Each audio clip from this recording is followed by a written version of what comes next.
Raden sampun minangkani. Napa Bapak? Sampun Rondo nggih. Niki wonten pamundutan. Oh, wonten pamundutan. Nggih. Ah, digatel. Rondo. Nggih sing gampang-gampang mawon nggih. Cek. Akhiri Pak nggih. Niki wedale soalé wau kula mlebete jam 11:30. Menawi wonten kekirangan nyuwun gunging pangapunten Pak, kapan-kapan lelagon melih dilungkas tanggapen mrene. Ayo Cung, diterusno Bagong anggone awak dhewe makarya.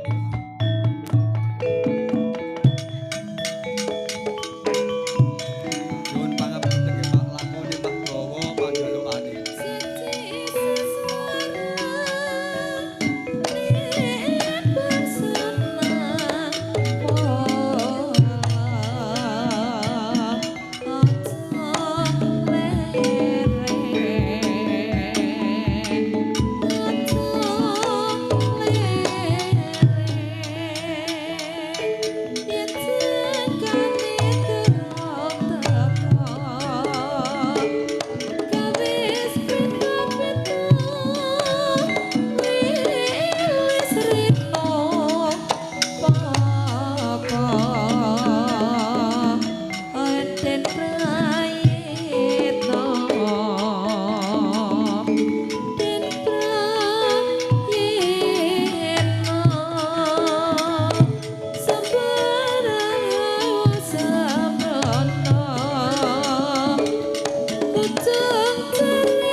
Gekang kinarya gempalaning kondo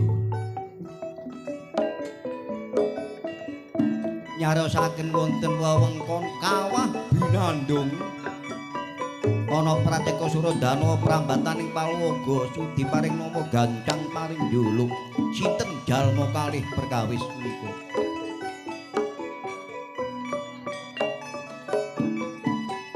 menika ameng-amengipun Raja Yaksa Trigura Yaksa inggih raja kawah binandung wau sampun kula caraosaken menawi menika saged ngabekti saged nyuwita saged puruhita menawi piyambaking saged damel patining Semar lawan pemadyaning Pandhawa Harya Janaka doleki menyang endi Adi kahananing Klampis Arum ya Klampis Ireng Kilurah Dodronaya Wah Kakang aku kaya dening wong bingung Kakang diupaya menyang ndi ya aja nganti kongsi Adi kudu didoleki sampai kepethuk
mengko dhisik ayo diupaya nganti ketemu aja nganti para kelawan pun kakang Ki Bali Adi.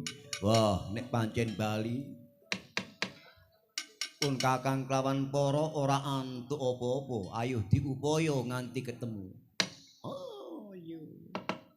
Kacarita kananing Bajul Jamang lan Peksi Curiga Nata.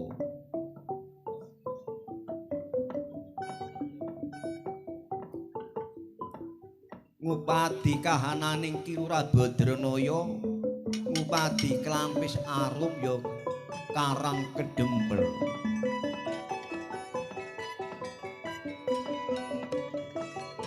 Kaya dening wong ngungkuli oyoting mimang kekalih menika dateng pinanggya kahananing Klampis Arum ngenggalaken punapa ingkang dados eling sedya dalma kekalih Peksi Curiga Nata lan Bajul Jamang mlebet madyaning wana mapakan kan Sang Harya Gatotkaca Biya.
Mengko dhisik enak anggon kulumaku ngupaya klawan ananing Ki Badranaya. Ngupaya kelurahan Kapis Ireng bakal ndak obrak-abrik Badranaya tak gawe pati. kawan pemadaning Pandhawa Harya Janaka iki ketemu satriya lalak-lalak pindha kidang kang kepelur iki sapa iki tebat ndang aku apa pancen sliramu iki satriya saka kayangan apa kaya apa ndeleng busana busanane mengko dhisik kisanak jamak lumrah pancene ketemu ana ing marga perapatan lamun durung tambuh karo aku ya aku iki Bambang Wingsanggeni Bambang Wingsanggeni ya bener mburi iki aku Gatutkaca kapernah dulur mingsan kawan Yayi Wingsanggeni oh iya Wingsanggeni lah balik sliramu sapa lan mburi kaya sapa iki kadangku kapernah anom lamun sliram durung tambuh karo aku gurung tepung karo aku Bajul Jamang kang dadi aranku Bajul Jamang ya bener aku Peksi Curiganata kang dadi aranku Bajul Jamang kelawan Peksi Curiganata ketemu karo aku mapan kebeneran nek pancen kaya mangkono aku kapetung dadi sawiji karo Badranaya iku sliramu bakal numpes Kelurahan Karangtumaritis bakal gawe patine Ki Lurah Semar gawe patine Harya Janaka rejune ku wong tuaku Rejuna iku wong tuaku nek kena tak elingno batalno anggonmu duwe karepan kang langka banget iku semangsane sliramu ora gelem murungno niatmu aja nganti takon dosa maneh-maneh patimu saka tangane Wingsanggeni kon tak kandhani wah Allah kon gedhemu cilik dhuwurmu pendek lemu kuru ngalang-alangi apa kang dadi sedyaku candak tak sebno tambi winong bleduk bebatangmu nek pancen kaya mangkono kon wong sing sumangken kon wong sing sombong ngelamat mati dening aku keparat kon iki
kok mati aku. Wah, ngene wijining satriya.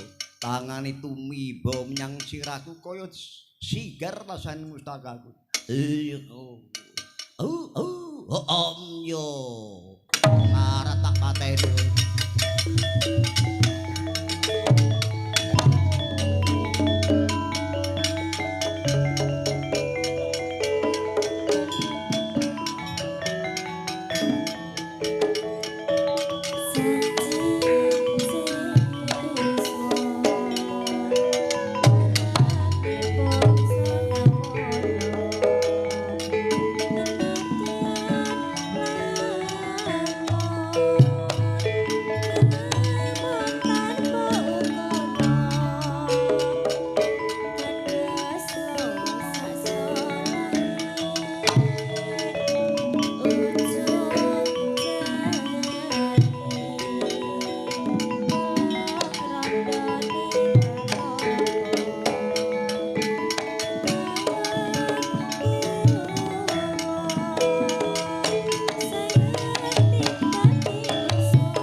Gatotkaca sakjane ngono aku iki wis luput aku iki wis nyalai tatanan kok kaya mangkono Adi iya lugune ngono aku gak kenek tandang gawe apa-apa merga wajib utawa wayahe iki Kakang Gatotkaca ngono sing nemu kabejan iki dudu ing sanggeni Kakang Gatotkaca lha mulane Kakang Gatotkaca kudu ngayuda karo iki kudu Kakang Gatotkaca sing ngrampungi rika kok roh kabejan rika Kakang Gatotkaca iladialah dadi kaya mangkono iya tapi aja ana ing daratan anggon rika ngayuda merga kuno gedhonging wisa gedhonging upas si bajul jamang iku mang aku iso gawe pati ning jalma rong perkara iku tapi aku engko kena pangkumaning Jawata. Lah banjur rika kudu ngambah ana ing gegana. Copoten patenono tugel gulune jalma rong perkara iki. Padhot jejaling amun.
Kotoling jangga murca tanpa lawan-lawanan bajul damang sanalika manjing dhateng gua garbaning Raden Gatotkaca.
kandhek anggening bondo ngayuda.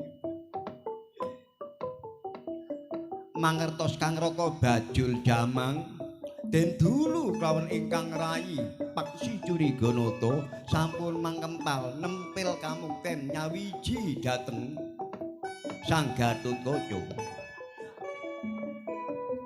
Manggen wonten ing bau kanan sareng kedadosan ingkang semanten mila ngantos ndadosaken kandhekahnaning anggening badhe ngayuda.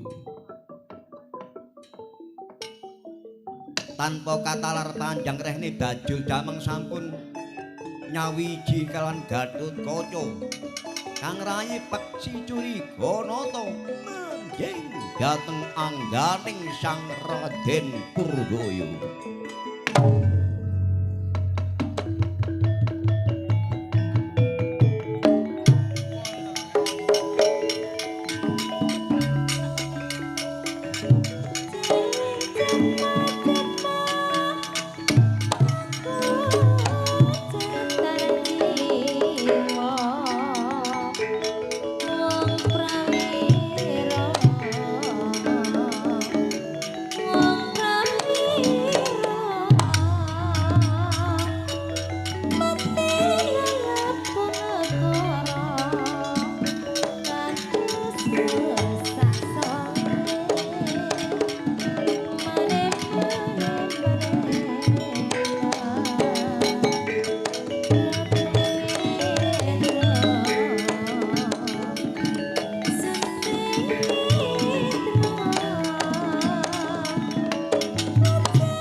Gatotkaca apa tah ora kaya mangkono, tapi aku tetep ora disiki kersa. Nyatane bener para Adi, dongusanane dadak nyawiji ana jeroga garbanipun Kakang Yayi. Ayo wis rika sing pancen rima kabejan iku mang. Besok lawan perang Pupuh Bratayuda, Kakang Gatotkaca iku iso dienggo rewang. Mulane rika nek sesumbar ya aku Paksi Curiganata, ya aku Bajul Jamang, aku jagoning Dewa Pulucaraya. Merga iku ana maksude rak ngono sih. Ya pancen bener kaya mangkono. Lah saiki Kakang aja nganti ketelari. Ayo diupaya kahananing dempok pertapan kang aran Guwa Cemani. Kuno ana yaiku peparap Sumang Pandhita Reksi Begawan Cemani Murti. Ngono. Lah iku iso nulaki Kakang Semar merga iki ana swijining ratune Trigoro Yaksa iki ora nrimakno. Kuno wis njojuk ana klampis arum ya klampis ireng ya karang kedempel. Sopo sing nulaki? Jelas nek pancene Kakang Gatotkaca gak cukup, lah dene aku dhewe ya ora kena nulaki iku. Aku mung dodono kahananing laku-lakuning ngono ae. Ya nek kaya mangkono ayo Yayi bakal dienggelno. Pun Kakang lan jeneng para ayo bebarengan ngambah gegono mungging dirgantara. Enggal ketemu kelawan Sumang Pandhita Reksi Begawan Cemani Murti. Oh iya. Kekalih pingsang geni kelawan Gatotkaca. Ngenggalaken daya-daya pinanggih klawan Dempok Pertapan Guwa Kentono pinanggih Sumang Pandhita Reksi Began Cemani Murti netepaken dawuh pangandikaning Bambang Wingsanggeni menawi menika ingkang kiyat labuh dhateng Ki Badranaya bentengi Ki Lurah Badranaya anggene badhe dipun risak lawan sanes enggali lumampah Bambang Wingsanggeni lan Gatotkaca kekalih nggih dirgantara saonjotan sampun kancik wonten ing Dempok Pertapan Guwa Cemani Beya.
Mengko dhisik nak sliramu iki munco sekabat ya iklaciliku mangan berbakane kayu apu karo pun boboi sipating satria kudu gedhe tulunge kudu welasan sepadha padane ngawurip lah iki ana nak wong sing butuh pitulungan tapi iki satria rong perkara iku luguning tedak sumo rembesing madu tapi kono gak iso nglakune kudu awake dhewe iki kanggo dedalan. Ayo sing gedhe tulunge sekabat ya. Tapi Srana nune nggih Rama kula mangestakaken dawuh Bapa Penembat. Yo lah. Saiki nek pancene sliramu iki wis titiwanci kelawan pun Bapa kudu ninggalno Dempok Pertapan iki tapi nek dibutuhno liya lho.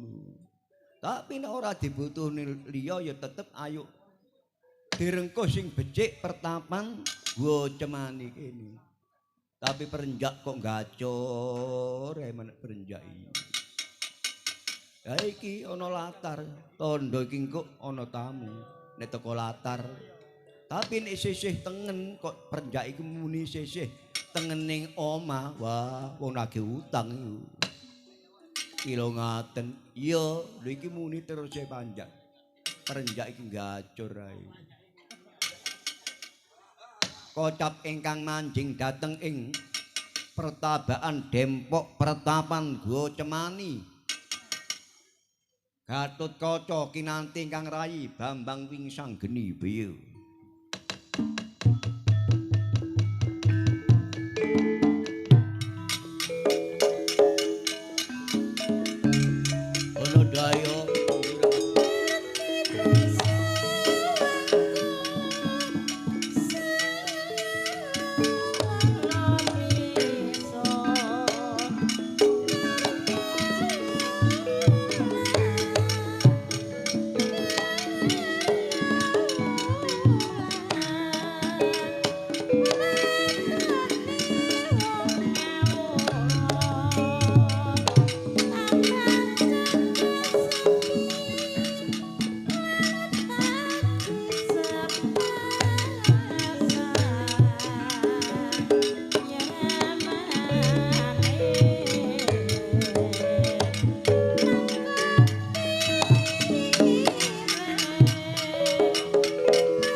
Sadakala sumandene ngeplapakon swana julu betang ngajak mreng titeng ngarko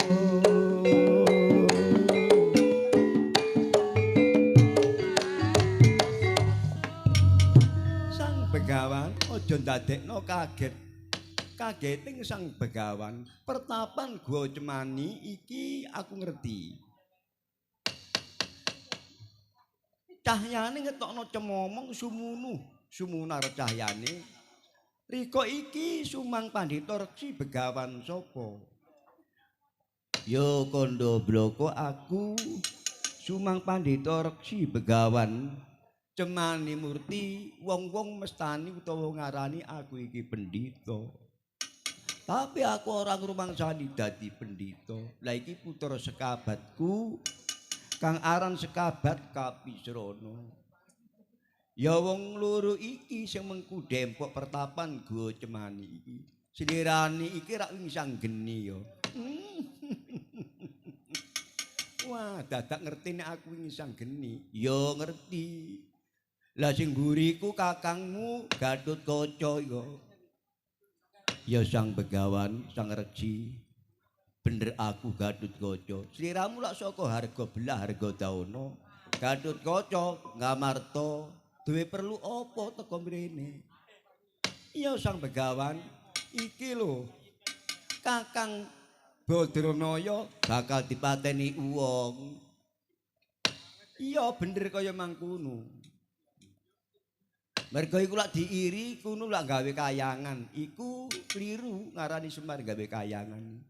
Gawe sanggar bono besok kanggo yaiku Pandhawa yen pancen bakal manjing ana ing Tegal Kurusetra teteki ana ing jeroning sanggar bono ngono. Lah tapi iku akeh dewa sing kira-kira gak seneng kaya ngono iku. Lah mandar saiki iki bakal neko iku ana buta gedhe. Mergo duwe ameng-ameng siji peksi Curiganata kelawan Bajul Jamang dipateni karo Gatotkaca iku mang. Ha iku sing ngumpul ana Gatotkaca. Ya sing oleh kebecikan Gatotkaca. Iya sang wiku aku ya wis ngerti nek kaya mangkono. Tegese saiki rewang-rewang ana Kakang Semar oleh nutukno mbangun sanggar buana iku. Yo wis geni nek ngono. Aku teko kono tapi disika. Tapi disika. Mergo saiki buta iku iso ana madyaning alun-alun kok durung mlebu menyang wewengkon kelurahan Klampis Arum ya Klampis Ireng. Ya nek pancen kaya mangkono ndang tututono aku. Yo ayo nak ditulungi kahanane Kakang Semar. Wah ya apa kedadiane nek gak ditulungi.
bejo ring tingkae ring tingkae bejo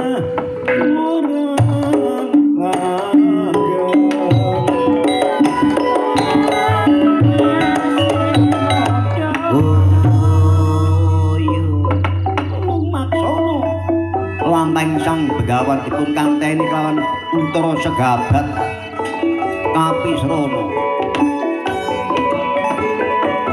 enggali lumampah daya-daya prapta Lampis Arum inggih kurang karang Kumaritis dereng ngantos mlebet wonten ing wewengkon kelurahan Karang Kumaritis papaken yaksa ingkang ageng ing Saharga Suta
Sliramu iki sapa? Sliramu rupamu kaya bekecot iki apa iso ngomong? Rupamu kaya engkes ngene wong apa kon iki terah bolone selemet sak pituruting ana alas iki. Wah, rupamu dapurmu kaya ngono mangsamu kemanisen aku. Kon iki pancen tak sejo. Ben sliramu iki berkongkong ora mlebu nyang jerone Lampis Arum. Kon lak bakal mateni Kakang Semar lak ya. Wah, iki anak sapa kon? Ya Kandha Bloko. Ora tanpa rupa aku iki pendhita saking Dempok Pertapan. Gua cemani dening aku peparap. Sumang Pandhita Reksi Begawan Cemani Murti kang dadi aranku. Lah balik berkongkong sapa kon iki? Wah iya kalamun durung edep karo aku. Ya aku kang aran Trigura Yaksa. Trigura Yaksa. Ya Trigura Yaksa endi Semar? Semar tak tadai tolo mongso tak orat-arit kananing Lampis Arum jare gawe Sanggar Buwana iku. Lan aku durung suda rasaning atiku yen pancen gurung matening Pandhawa aran Arya Janaka. Arya Janaka iku atmajaning Ratu Ngastina Prabu Pandhu Dewayana. Kamangka Prabu Pandhu Dewayana iku sing gawe patine wong tuaku. Sak medine nek aku males potang karo Rejuna banjur numpes Pandhawa liyane iku. Wah, lha nek ngono kon iki satru mungkin cangklaan abane iku. Kon iso mateni Badranaya, iso mateni Semar, tapi nek kon iso nglangkai bangkeku, wah tak saudel genah dadi wadaling kala Trigura Yaksa kebarat kondi.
ngono.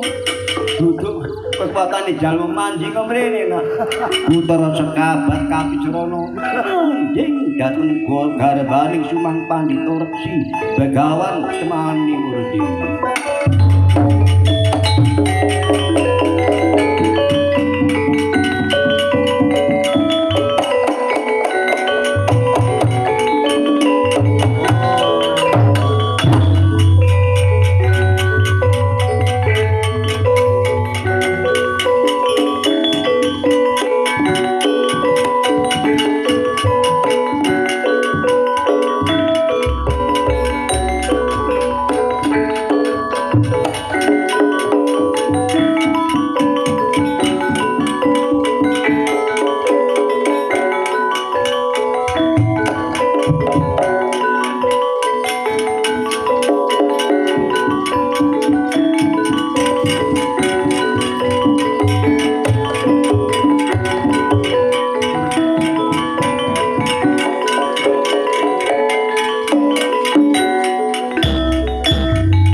Sang Yaksa kang duduk ukuran gedhe ngalap patine Sang Begawan Temani Murti kewetan.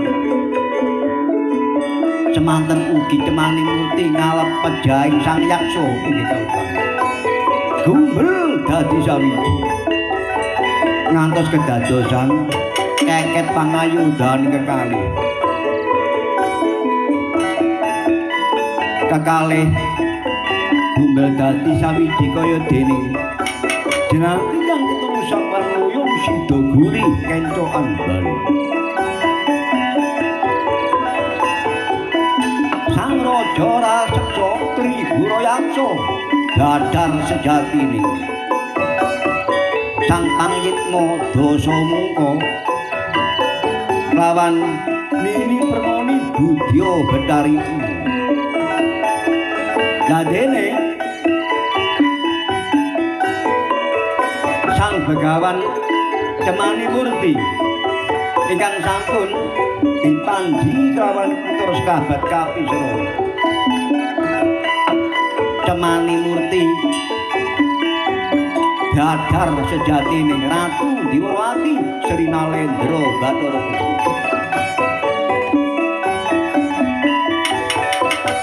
Lah dene putra sekabat Kapisrana wigar dadar sejatine Resi Begawan Kapiwara.